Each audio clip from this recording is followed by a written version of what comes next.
எல்லோருக்கும் வணக்கம். நான் doctor Nithya, Coimbatore cardiac and child clinic, Coimbatore. இன்னைக்கு இந்த பதிவில் எதை பற்றி பேச போகிறேன் அப்படின்னு கேட்டிங்கன்னா பிஎம்ஐ. பிஎம்ஐனா என்ன அப்படின்னு கேட்டிங்கன்னா பாடி மாஸ் இண்டெக்ஸ் அப்படின்னு சொல்லுவோம். அதாவது இதை நம்ம ஒருத்தரோட எடை நார்மலாக இருக்கா, இல்லை தேவையை விட கம்மியான எடை இருக்காங்களா, இல்லை அதிகமான எடை இருக்காங்களா அப்படின்னு கேல்குலேட் பண்ணுறதுக்கு யூஸ் பண்ணுறது தான் பிஎம்ஐ. இந்த பிஎம்ஐ எப்படி கேல்குலேட் பண்ணோம் அப்படின்னு கேட்டிங்கன்னா இதோட formula weight in kilograms divided by height in meter square. உதாரணத்துக்கு ஒரு 175 சென்டிமீட்டர் உயரமுள்ள ஒருத்தர் 70 கிலோ வெயிட் இருக்கிறாங்க அப்படின்னா அவங்க பிஎம்ஐ என்னவா இருக்கும் அதை இப்போ கால்குலேட் பண்ணி காட்டுறேன். So weight in kilogram 70 kilo, height in metre square. So 175 centimetre height அப்படின்னா அதை நம்ம மீட்டரில் மாற்றும் போது 1.75 மீட்டர் வரும்.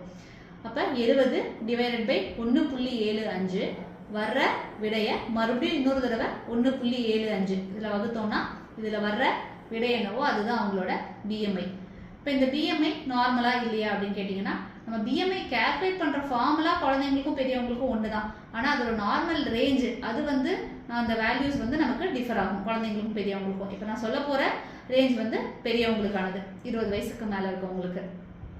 ஸோ இதோட நார்மல் ரேஞ்ச் என்ன அப்படின்னு பார்த்தீங்கன்னா 18.5லிருந்து 23க்குள்ளே இருக்கு உங்கள் பிஎம்ஐ அப்படின்னா நீங்கள் அளவான எடை, ஹெல்த்தியான வெயிட்டில் இருக்கிறீங்கன்னு அர்த்தம். 18.5க்கு கீழே இருந்ததுன்னா நீங்கள் அண்டர் வெயிட், நீங்கள் தேவையோட வெயிட்டு கம்மியாக இருக்கிறீங்க. 23க்கு மேலே 25 வரைக்கும் இருந்தால் அது ஓவர் வெயிட், 25க்கு மேலே இருந்தால் ஒபிசிட்டி. அதனால 23க்கு மேலே வெயிட் இருக்கு 23க்கு மேலே பிஎம்ஐ இருக்கு அப்படின்னா நமக்கு இருதய பிரச்சனை, பிபி, சுகரு, கொலஸ்ட்ராலு, மூட்டு வலி, சிறுநீரக பிரச்சனை, இந்த மாதிரி எல்லா பிரச்சனைகளும் வர்றதுக்கான வாய்ப்புகளும் அதிகரிக்கும்.